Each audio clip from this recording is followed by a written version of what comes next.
Bapak, Ibu, saudara-saudariku yang terkasih dalam Tuhan kita Yesus Kristus, salam jumpa kembali, salam sejahtera untuk kita semua. Berkat Allah yang Maha Kuasa senantiasa menyertai kita. Hari Senin 14 September 2020 adalah Pesta Salib Suci. Konon ketika Raja Persia menaklukkan Tanah Suci dan menduduki Yerusalem, ia merampas salib Yesus dan membawanya ke Persia. Tetapi tidak lama kemudian, ketika Kaisar Romawi Heraklius mengalahkan Persia, salib Tuhan itu dikembalikan atas tuntutannya. Heraklius sendiri memikul salib Tuhan itu hingga ke puncak Golgota. Pada abad keempat, salib itu ditemukan oleh Santa Helena, ibu Kaisar Konstantinus Agung. Sebuah gereja dibangun di sana sebagai penghormatan terhadap salib Tuhan itu. Hari ini gereja merayakan Pesta Salib Suci. Pemulihan salib Tuhan ini dikaitkan dengan penemuannya oleh Santa Helena. Lebih dari itu, pesta ini lebih merupakan ungkapan iman gereja terhadap salib Yesus sebagai jalan keselamatan. Marilah kita mendengarkan dan merenungkan bacaan-bacaan kitab suci. Bacaan pertama dari kitab Bilangan, pasal 21, ayat 4 sampai 9. Setelah mereka berangkat dari Gunung Hor, berjalan ke arah Laut Teberau untuk mengelilingi tanah Edom, maka bangsa itu tidak dapat lagi menahan hati di tengah jalan. Lalu mereka berkata-kata melawan Allah dan Musa, "Mengapa kamu memimpin kami keluar dari Mesir, supaya kami mati di padang gurun ini? Sebab di sini tidak ada roti dan tidak ada air, dan akan makanan hambar ini kami telah muak." Lalu Tuhan menyuruh ular-ular tedung ke antara bangsa itu yang memagut mereka, sehingga banyak dari orang Israel yang mati. Kemudian datanglah bangsa itu mendapatkan Musa dan berkata, "Kami telah berdosa, sebab kami berkata-kata melawan Tuhan dan engkau. Berdoalah kepada Tuhan, supaya dijauhkannya ular-ular ini daripada kami." Lalu Musa berdoa untuk bangsa itu. Maka berfirmanlah Tuhan kepada Musa, "Buatlah ular tedung dan taruhlah itu pada sebuah tiang. Maka setiap orang yang terpagut, jika ia melihatnya, akan tetap hidup." Lalu Musa membuat ular tembaga dan menaruhnya pada sebuah tiang. Maka jika seseorang dipagut ular dan ia memandang kepada ular tembaga itu, tetaplah ia hidup. Demikianlah sabda Tuhan. Syukur kepada Allah. Bacaan kedua dari surat Rasul Paulus kepada jemaat di Filipi, pasal 2 ayat 6 sampai 11.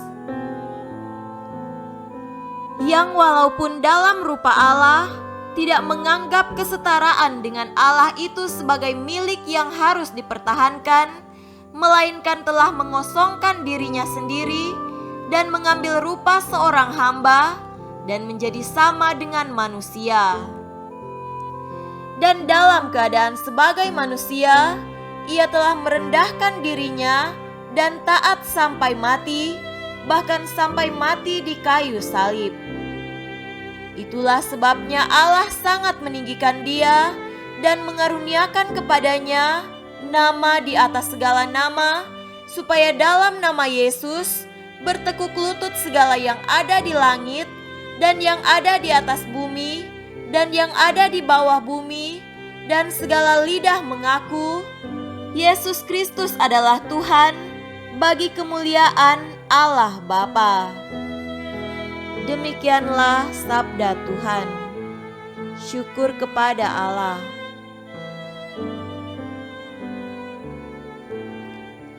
Tuhan beserta kita sekarang dan selama-lamanya.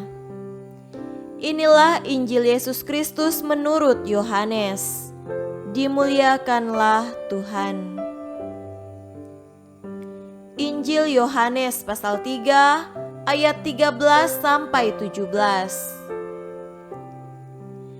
Tidak ada seorang pun yang telah naik ke sorga selain daripada Dia yang telah turun dari sorga, yaitu Anak Manusia.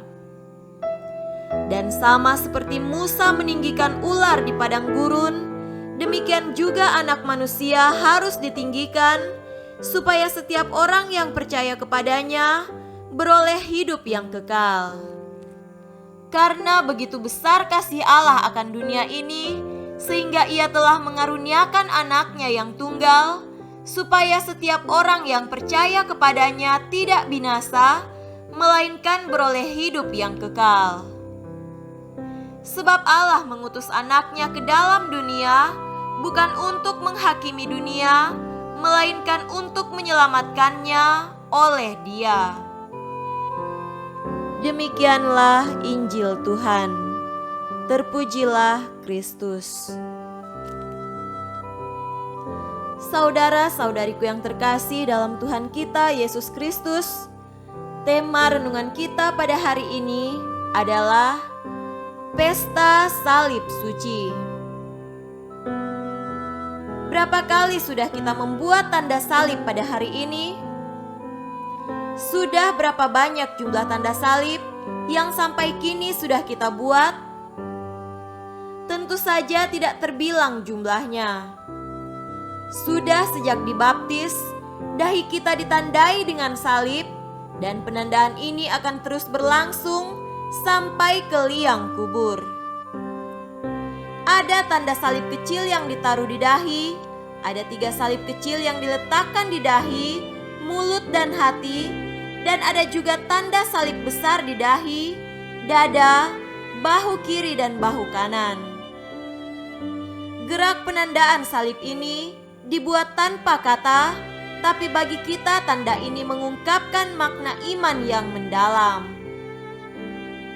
Saudara terkasih, dalam Injil Yohanes yang baru saja kita baca, diungkapkan secercah makna iman itu, yakni seperti Musa meninggikan ular di padang gurun, demikian pula Putra Manusia harus ditinggikan, agar semua orang yang percaya akan Dia tidak akan binasa, melainkan memiliki hidup yang abadi.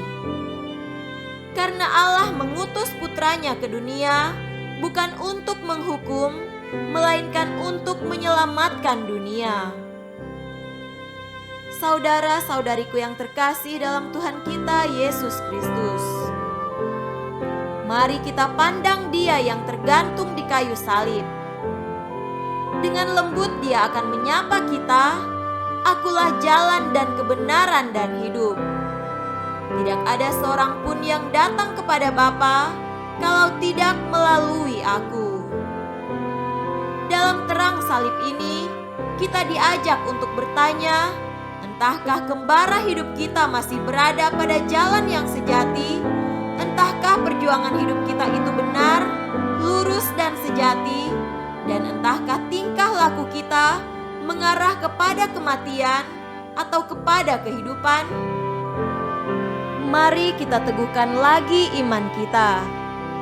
Dengan tanda ini kita menang. In hoc signo vinces. Semoga demikian. Amin.